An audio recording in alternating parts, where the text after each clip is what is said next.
From being one half of Japan's wackiest idol duos to her time in the infamous idol group ZOC. In this episode of Otaku Files, we explore the roller coaster journey of Nishii Marina, with a bit of Higashi Lisa too. Charlie.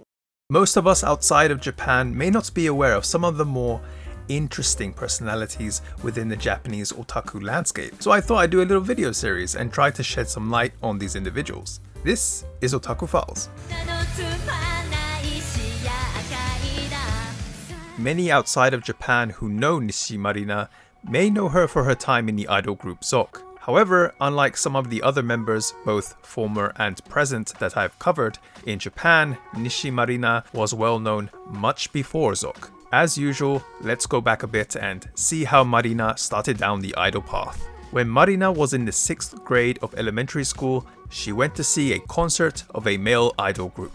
These guys were close to her age, and yet, here they were, singing in front of all these people. The audience having fun and enjoying themselves in front of these young performing idols sparked something within her. Feeling that she was essentially spending her days doing nothing, Marina felt that she had to chase bigger dreams. Up until that concert, she never really cared about the world of showbiz, thinking that she was going to become a florist. Now, she aimed to be an idol. Having this new dream, Marina decided to attend the Japan Arts High School, a famous high school dedicated to students aiming for success in the entertainment industry.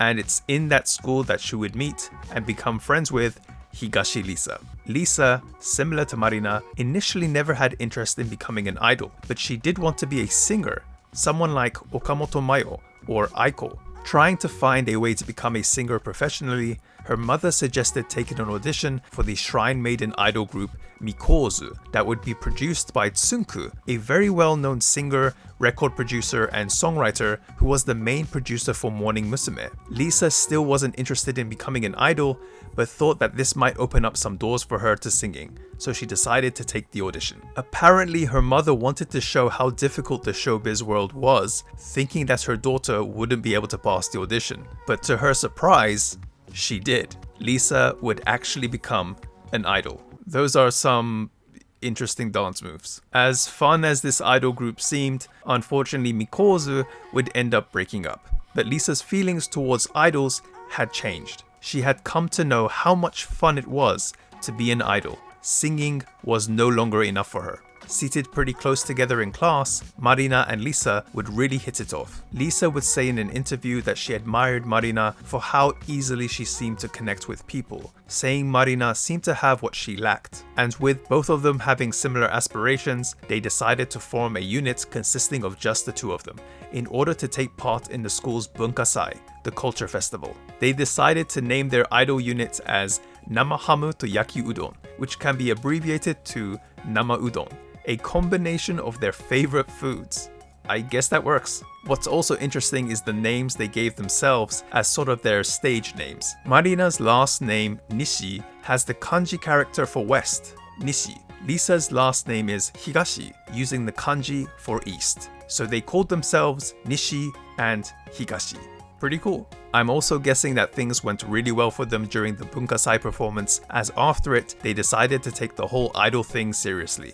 But how should they go about things? Arranging things like music venues, making songs, managerial tasks, merchandise. There were a few things they needed to think about. So at first, they decided to take auditions to join an agency who would be able to take care of all that back office work. But then they came to a realization. Maybe they didn't need to join an agency. So instead, Lisa decided to note down everything they needed on her phone and thought about what they could do for each thing. For songs, well, Lisa had written some songs already, so they could use that. For choreography, there was a friend they knew who could help out. While going through everything, they realized they really could do everything all by themselves. But it turned out not to be that easy. At first, since simply nobody knew about them, it was fairly easy to handle everything. At the same time though, with sometimes only 2 people coming to see them perform, it was a pretty worrying time for them, as it would be for any indie group going into showbiz without any connections. They worked hard to earn fans. However, Nishii also thought about joining an agency if things didn't work out. Luckily,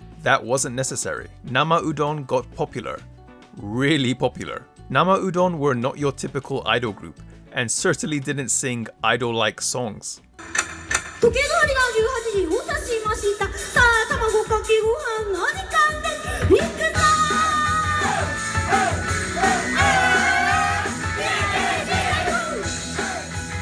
They had some really catchy and quirky songs like Tamago Kake Gohan and Suinteiru, but what really gained them notoriety were their skits in between songs and their unique way of engaging with fans. They would even get audience members on stage and force them to sing. Their performances were entertaining, full of jokes, full of chaos. Everyone had fun. When otaku bought their goods for at least 5,000 yen, they would strike their infamous pose, which essentially signaled that they managed to get the green. They captured the hearts of otaku all over Japan, and their popularity skyrocketed. Like, really skyrocketed. They were even in an anime. Like, what? Now, as you can imagine, the number of booking requests they received also skyrocketed. Apparently, it was Lisa that was mainly taking care of that side of things, but it got a little too much. With her unable to get to all the emails they were receiving and worrying about damaging relations with companies, she enlisted someone to help. Her mother. What's also interesting is that their fans, nicknamed Kuishimbo, which can be translated as foodie or glutton, really went out of their way to not only support them as otaku usually would, but would even pass out tissues that had Nama Udon's information on it in front of train stations. This is a common marketing tactic for Japanese companies, but usually you would be paid for doing it. Hearing about how connected Nama Udon and Kuishimbo were really makes me wish I was a Kuishimbo around that time too. But after 2 years of bringing joy to otaku and just people in general, appearing as a guest for an event that took place in Tokyo, Nama Udon announced on stage that they would danjiki, which in English means fast, as in they would cease their activities. As you can imagine, this was a huge shock to the Kuishimbo. The reason for this was later stated as being managerial issues and problems related to money. Many speculated that the two had fallen out, that their relationship had changed in a negative way. But in whatever case, it was a sad time for many in Japan. They held a final concert and then went their separate ways. Even to this day, the subject of Nama Udon is still brought up, with many wanting to know if they would ever get back together, that if they had been a part of an agency, that things might have turned out alright. For Marina though, there was no time to waste in moving on. She would form her own idol group, naming it Apocalypse. Unlike Nama Udon, Apocalypse is essentially close to what many underground idol groups are like. They did seem to achieve a moderate amount of success, but are no longer active. Also, something I wanted to mention, Marina wasn't exactly raking in tons of money as an idol, so she actually did a lot of part-time jobs too. However, she also said she got fired from a kombini job once because she would eat the karaage that she was making that was meant to be sold to customers. I guess she was a starving idol. However, while in Apocalypse, a huge turning point in her life would occur.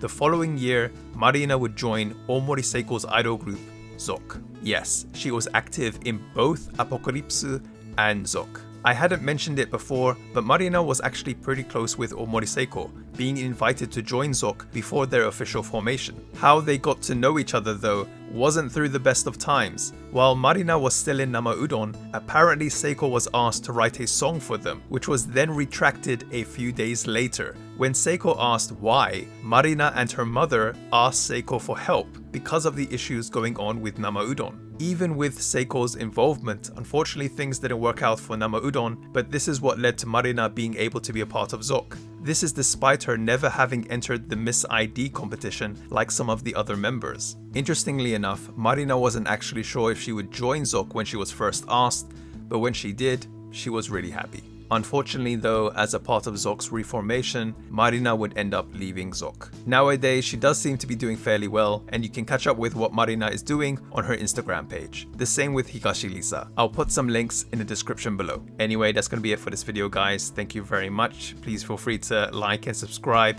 if you want to see more of this content.